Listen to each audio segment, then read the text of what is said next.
Awesome.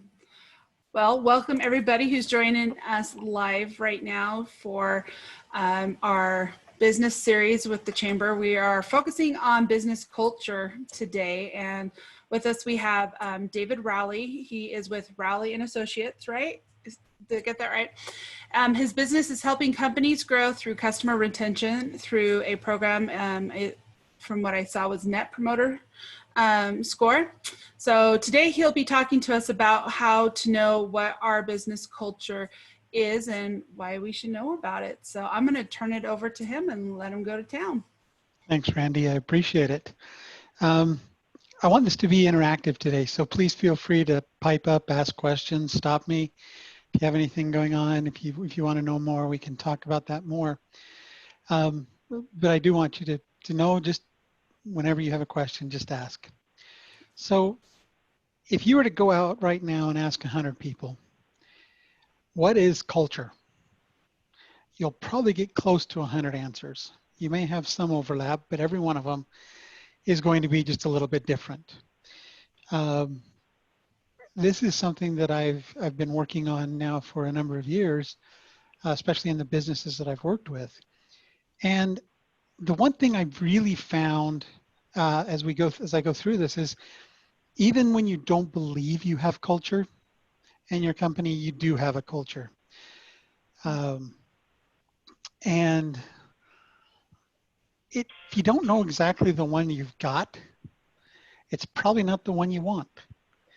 So if you think about that, I hope you can see that on the screen. If your organization has a culture, it's defined by either you or by your employees, or defined by something going on inside of your business, but it is a part of the organization and a part of what the organization does. So you've probably, sorry, I got some of my eye. You've probably heard advertised, hey, come work for us. We've got pool tables and foosball tables, and we've got ping pong tables, and we'll give you free drinks and free snacks, and we even have a breakfast cereal bar, and it's an awesome place to come work. But that's not what a culture really is. That's just fun stuff.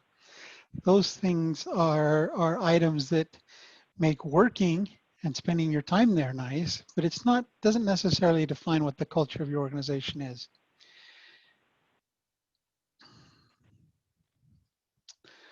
It's more than that. It is the character and the personality of your organization. I want to tell you guys a quick story about a company that I've been working with lately. They brought me in to help them. They had a group in their company that was kind of, as they put it, falling apart. They had gone through and had extensive employee turnover and management turnover. They'd gone through 4 leaders in 3 years for this department. And so they got a new leader coming in and decided they needed to step back and say, okay, what is going on? Let's figure that out. And so we sat back and we took a look at the culture. We took a look at what employees were thinking, what they were feeling, how engaged they were into their work. There's customer satisfaction scores. We looked at those, they were very poor.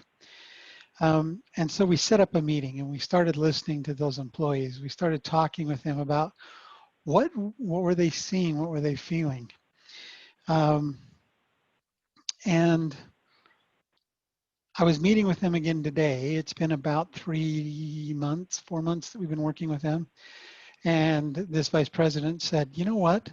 I don't know what it is, but something has changed. Something's different. And I don't know if somebody stepped up. I don't know if somebody did, looked at something. And I said, I told her name's Kelly. I said, Kelly, the reason you're seeing this is because now you're recognizing and rewarding your employees. You've decided to set up a culture where people feel like, one, they're recognized and rewarded for what they do. In customer service, which is what this group does, nobody ever calls up and just says, hey, everything's working today. Just wanted you to know. thought you'd like to hear that. It just doesn't happen. Nobody ever does that. And so it's nice for them to, it's nice to feel recognized. It's nice to feel rewarded. It's nice to feel that they were listened to. Been working with them since we've just started this. They're starting to get new tools to do their job better, to do their job easier. These are the kinds of things that a leader can set into motion as they look at the culture of the company they want to build. So a positive company culture is huge. As you look at what it can give you, it'll give you just the opposite of what this company was experiencing. Not will you have turnover, but you're going to attract talent to your organization. You're going to drive engagement and retention. Employees are going to want to be there, to do more, to help out, to offer suggestions when they feel like they're being heard. Customers are going to get that on the other end, and they're going to feel like they're being cared for and they're being taken care of better. And so it drives both the employee engagement and the customer retention. It impacts happiness and satisfaction for customers and employees.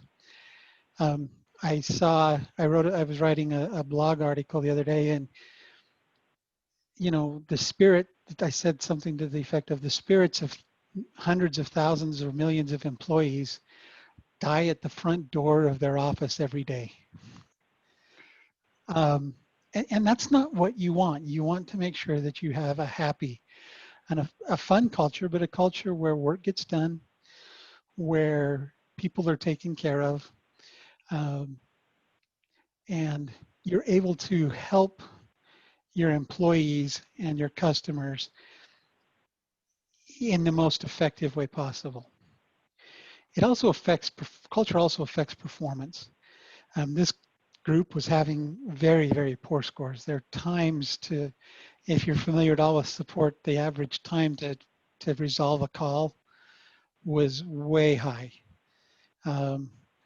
The time it took them to work on a call and just do it, everything was very, very high, and we've been able to work through those and help them by doing that. What this group doesn't know is that in 2 weeks, they're going to receive a little package that's going to come in the mail. Normally we would do something like this in person for the groups, but the first full week of October is something called Customer Service Week, and I've always kind of celebrated that for people who have to deal with customers. So they're going to get a little package from the company. It's going to have a backpack and a wireless charger and a tumbler and just a couple little things in it, but just to say thank you. And driving culture is about saying thank you. One thing I want to add is it's as important for an employer as it is for the employee during the job interview process to make sure that they understand the culture. For instance, does the employee fit in the culture that you have? Will they contribute or will they detract? One of the biggest things that can happen inside of a company is somebody who detracts from the culture you're setting, whether that's, a high impact culture where everybody works together and everybody helps. If you get one person who doesn't fit into that model, then your whole culture goes down and everybody starts to go down. And it's until you decide to make a change, they're either working with that person and helping them grow, or even if it comes down to letting them go from the company because it's just not working out. And so that affects that. Culture is directly related to success. The success of your business the culture helps your business I can't talk. The culture helps your business achieve success. And having that defined up front and not letting it form naturally is very important. When I work with companies and I talk to them about culture and I visit with them, the first thing we have to decide is, well, what is your goal? What is your end goal? What do you think? Where do you want to be? Where do you see yourself? What do you want your company to accomplish?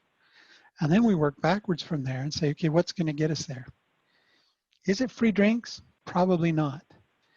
Is it letting people know that they're free to make mistakes? And as long as they learn from those mistakes, that's okay. Is it, having donuts every Friday?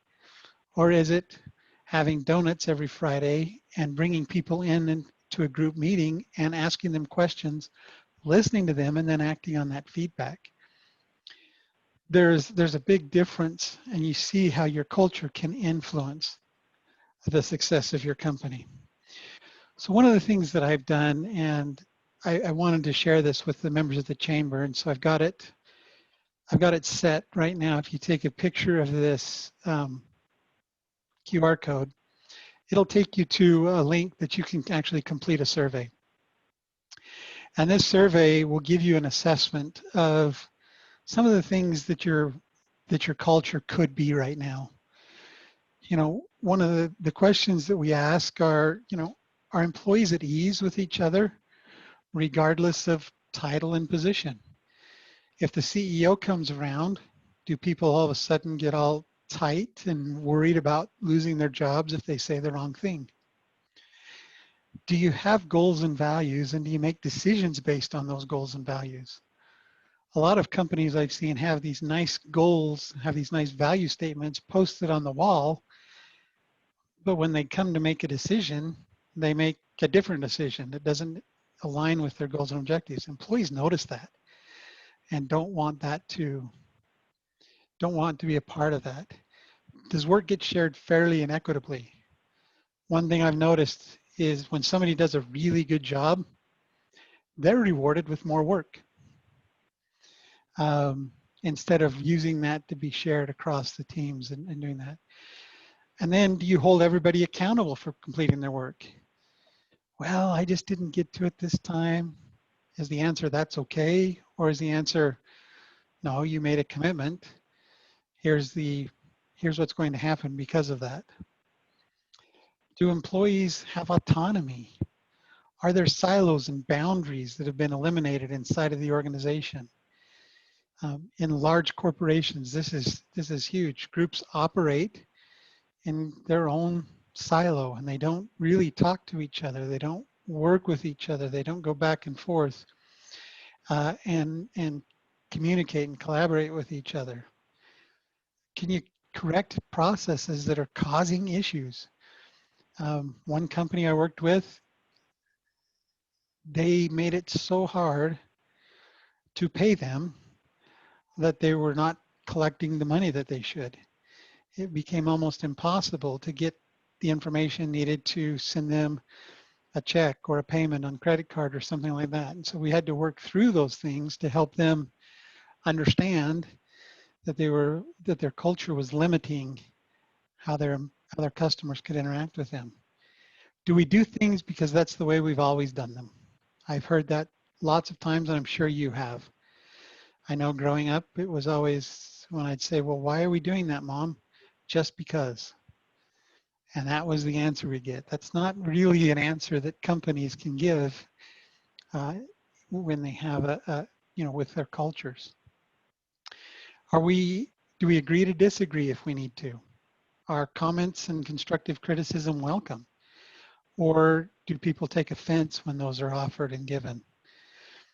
And then finally, do employees recommend the company to their family, to their friends, as a wonderful place to work?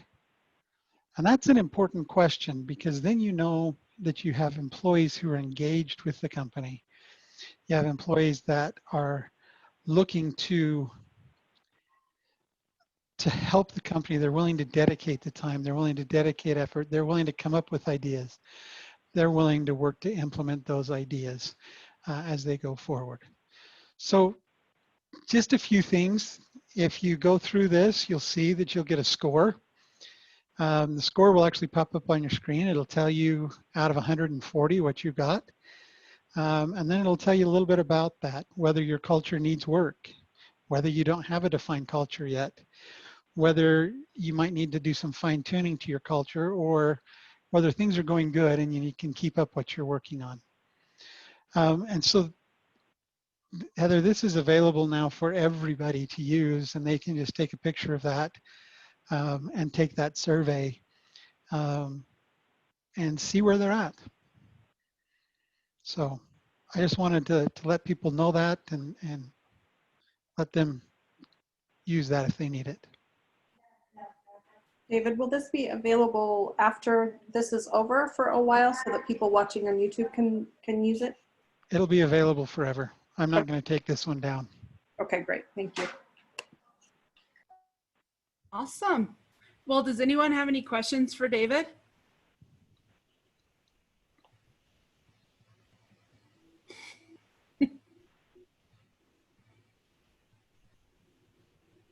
So I do, sorry, I was trying to close my chat.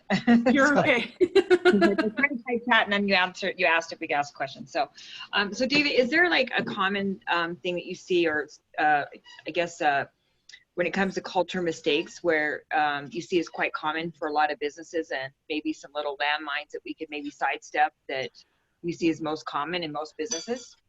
Yeah, the first thing I would say is not setting your culture, not defining where you see your culture going in your company. So letting things just kind of happen. That right there is one of the biggest things that happens in companies. And once something gets established, it's very hard to change that. So making sure that if, as you look at your company and you decide what you're looking for, where do you see yourself? Where do you see yourself in 3 years, 5 years, whatever that may be? And what cultural things are going to help you get there? Like I said, it's not going to be a pool table. It's probably going to be engaged employees who are going to help you move the company forward. So that I think is the biggest thing that I see. That's what was happening at a couple of these companies that I've been working with, is they just let everybody kind of define what the culture was. And then when they decided, well, we need to come together, it was very difficult to bring people around. I have a question. Do you have any advice so for me, I'm a sole proprietor right now with hopes of growing. Is there certain practices? Should I establish stuff now, even though I don't have employees, or I don't have, because some of the questions I was like, well, if I had an employee, I'd hope that, that this would be what would happen. So is this good to implement even if right now you don't currently have employees? It is, because then when employees come, they're already, you've already started this process and you've already got this established so that they just fit right in. But the second thing it does is it allows you to hire people who will fit into your culture, and you won't find somebody, because you've got it defined, so you won't find somebody who doesn't fit and you'll have to take action later. I like that a lot, actually. Great point. Okay, anyone else have any questions? All right, with that said, David, thank you so much. This was very helpful because this will help us not only in our personal businesses and companies and stuff, but we're hoping too that with this kind of established now, that we, in the future, when we do future, I don't know, are we episodes or webinars, I guess, that we now have something kind of to fall back on and talk with those who participate. So thank you so much for taking a time out of your Wednesday afternoon to show us this. No problem. Happy to help. I'm going to turn it back over to you, Heather. Hey, I just want to thank everybody for joining today. Just a reminder, this was recorded and we will have it posted to our YouTube channel probably tomorrow. So if you want to share it with anyone, that will happen. So thanks, everyone.